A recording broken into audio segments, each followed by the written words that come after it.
Bonjour à vous, bien-aimés dans le Seigneur. Nous sommes dans la joie de nous retrouver encore dans vos maisons par ces images, via vos écrans.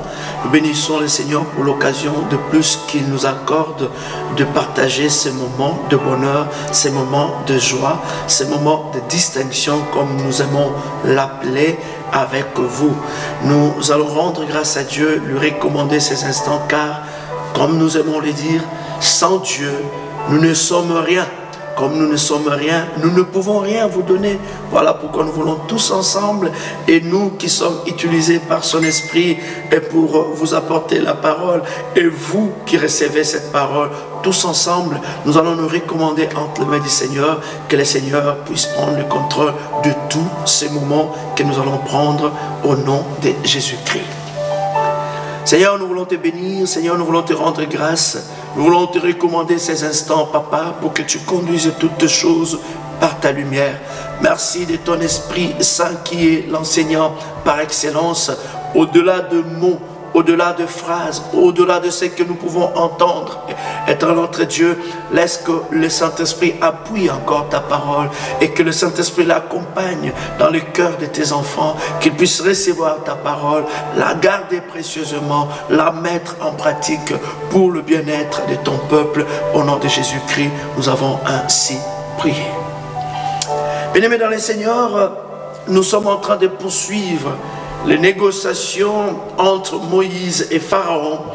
Comment Pharaon, dans sa mesquinerie, de cette manière de voir, cette intelligence mesquine, qui voulait amener Moïse à entrer dans des compromissions pour empêcher au peuple de Dieu de vivre dans la liberté, d'adorer dans la liberté, de louer Dieu, de servir Dieu dans la liberté, mais loin de l'Égypte, en dehors de l'Égypte.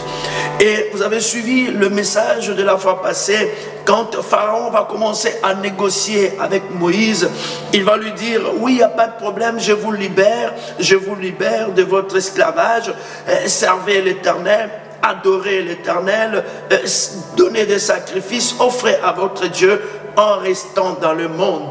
Or, ce monde-là avait une seule autorité, c'était Pharaon, et nous avons compris que le Seigneur n'a pas appelé le peuple d'Israël à le servir en Égypte, en l'adorant en Égypte, à offrir des sacrifices en Égypte, pour lever son peuple dans la confusion, parce que le système de sacrifice, bien aimé, et cette procédure de sacrifier encore pour les dieux, je parle des dieux au pluriel, se faisait en Égypte.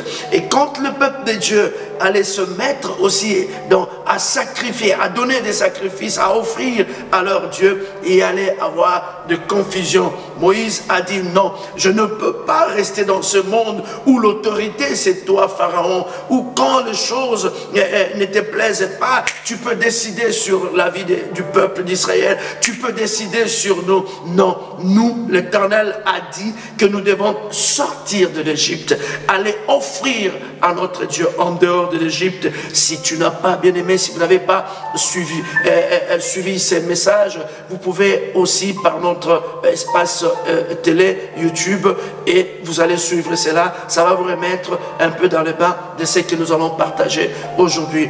Deuxième compromission. La Bible dit, Pharaon dit, je vous laisserai aller pour offrir à l'Éternel votre Dieu des sacrifices dans le désert. Seulement, ne vous éloignez pas. Vous ne vous éloignerez pas. En y allant, priez pour moi. Et quand je descends au verset 26, Moïse sortit de chez Pharaon et il pria l'Éternel. L'Éternel fit ce que demandait Moïse, et les mouches s'éloignèrent de Pharaon, de ce serviteur et de son peuple. Il n'en resta pas une. Mais Pharaon, cette fois encore, endurcit son cœur et il ne laissa point aller le peuple de Dieu. Regardez comment le diable ne peut pas honorer, il ne peut pas honorer ses engagements, bien-aimés. Moïse va mettre Pharaon devant un fait accompli. Il va demander à Dieu et le Seigneur va envoyer le mouche venimeuse que nous avons compris et qui ont rendu la vie difficile à Pharaon, à ses serviteurs et à tout le pays d'Égypte. Et Pharaon a senti que non, ça n'allait pas et il va chercher à négocier avec Moïse. La première négociation, Moïse a trouvé que ce n'était pas digne, ce n'était pas selon les recommandations de Dieu. Le peuple était appelé à sortir de l'Égypte. Il va dire, ça va. Maintenant, je vous laisse sortir de l'Égypte. Mais il va tendre un piège. Le Seigneur va nous aider à comprendre par son esprit le piège de Pharaon. Il dit, quand vous sortez de l'Égypte, vous pouvez aller offrir des sacrifices. Vous pouvez aller servir votre Dieu. Mais ne vous éloignez pas trop. Ne vous éloignez pas trop. Et en y allant, priez pour moi, bien-aimés dans le Seigneur.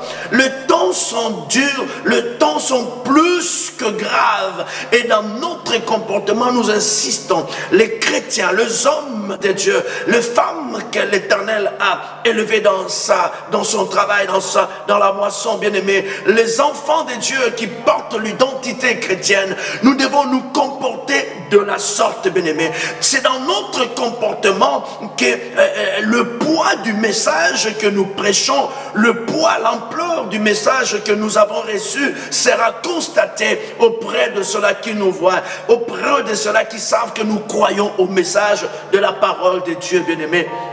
Pharaon va dire à Moïse, ne vous éloignez pas. Ne vous éloignez pas, je veux que vous soyez un proche de l'Égypte. Je veux vous voir, adorer, mais je veux vous voir, louer, je veux vous voir. Bien-aimés dans le Seigneur, ça c'est le type de ces chrétiens-là qui a donné sa vie au Seigneur, mais qui n'est pas loin du monde, qui n'est pas loin aux habitudes du monde, tellement qu'il ne s'est pas suffisamment éloigné du monde. Ces chrétiens a toujours l'œil sur ce qui se passe derrière. Ces chrétiens a toujours son entendement. Les échos de l'Égypte lui arrivent, lui atteignent facilement. Et bien aimé dans le Seigneur, et tu vas voir dans ce type de chrétien, dans son comportement, on retrouve un peu du monde. Quand il parle, bien aimé, tu retrouves un peu des symptômes du monde. Quand il chante, bien aimé, tu retrouves un peu des symptômes du monde. Et tu vas voir, ils vont s'identifier, il y aura la confusion. On s'est dit, mais les enfants de Dieu sont où? Il y a des choses qui sortent de l'Égypte, qui te rattrapent, qui nous rattrapent parce que nous ne sommes pas, bien aimés, suffisamment éloignés de l'Égypte. Tu vas voir les jeunes aujourd'hui, les jeunes filles chrétiennes comme les jeunes filles païennes qui ne sont pas converties. Regardez leurs attitudes, bien-aimés. Même en prenant des photos, rien que de poses, ils sont en train de prendre des attitudes. Tu vois cette attitude-là, mais je le vois. Cette chanteuse-là du monde, une déesse du monde, et quand elle prend la photo, et elle fait des grimaces au niveau de ses lèvres, et on trouve cela dans l'attitude des enfants de Dieu. Ils viennent à l'église, ils s'habillent comme ceux-là du monde. Ils viennent à l'église, il y a une danse qui est sortie dans le monde. La danse, je ne sais pas si la danse amène les gens à gauche, bien aimés dans le Seigneur. Et tu vas voir à l'église, louer l'Éternel, les gens, tout le monde vont à gauche. Bien aimés, ces gens-là, ils ne sont pas loin de l'Égypte. Il y a encore l'œil de Pharaon sur eux. Et le Pharaon est en train de le voir. Et les échos de l'Égypte viennent les atteindre. Les attitudes de l'Égypte viennent les atteindre. Et dans le comportement, bien aimé, le monde se dit, oh, attendez, au lieu que nous puissions trouver un comportement qui nous attire, mais nous voyons de nous en eux. Et voilà pourquoi le message est affaibli, bien aimé, dans le Seigneur. Moïse a dit non. Non, non, non, non, nous n'allons pas être proches de l'Égypte, nous serons loin. Cette compromission, cette négociation, Moïse a trouvé ça vicieuse. Beaucoup d'enfants de Dieu, quand ils s'habillent, bien aimés, et tu vois le monde en eux. Bien aimé, j'ai dit un jour, vous savez, chaque pas que Lot faisait pour s'éloigner de Sodome et Gomorrhe, non, pour sortir, je veux dire, de Sodome et Gomorrhe, l'éloigner de Sodome et Gomorrhe, l'éloigner de la condamnation de Dieu, l'éloigner de l'exécution de la condamnation pour ces villes de Sodome et Gomorrhe, bien aimé dans le Seigneur. C'était dur pour Lot de partir parce qu'il avait des amis. C'était dur pour Lot de partir parce qu'il avait de biens. Mais en suivant l'ordre de Dieu, il sortait de Sodome et Gomorrhe. Et chaque pas que Lot faisait, avançait Lot, il s'éloignait de Sodome et Gomorrhe. Aujourd'hui, dans le comportement du chrétien, on n'avance plus, on fait du surplace. Et pire encore, on est en train de rétrograder. Quand le monde chante fouet, et tu vas voir encore la chanson qui va s'élever au milieu des enfants de Dieu, fouet.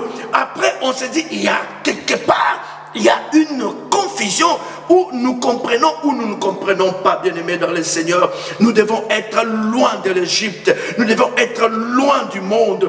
Dans les attitudes, bien-aimés, nous devons nous distinguer.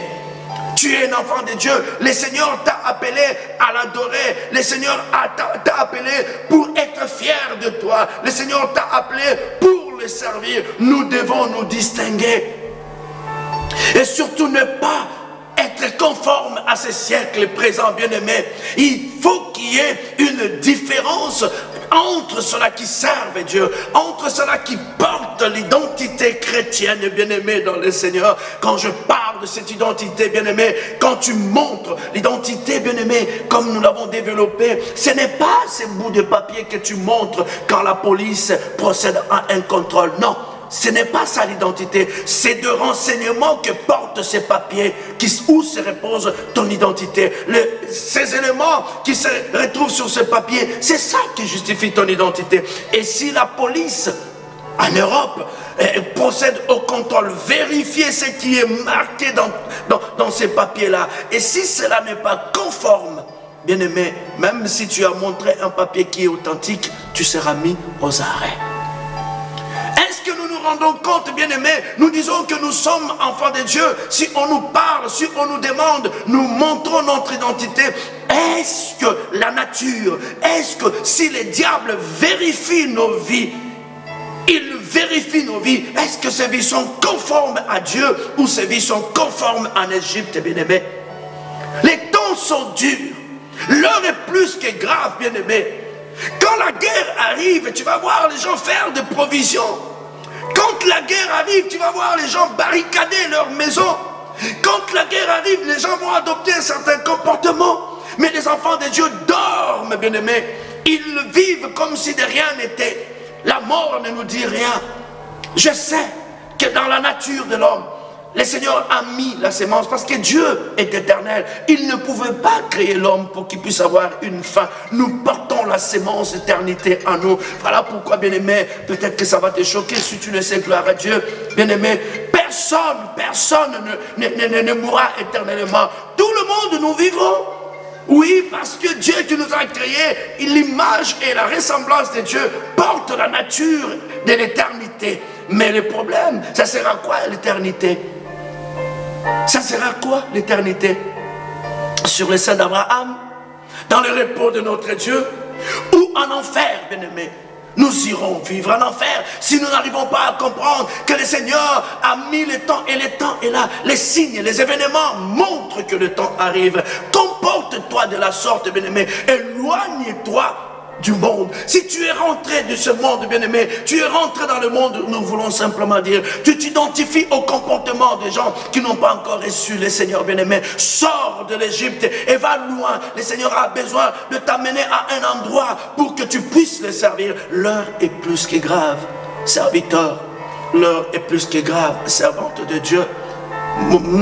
Moïse a dit non.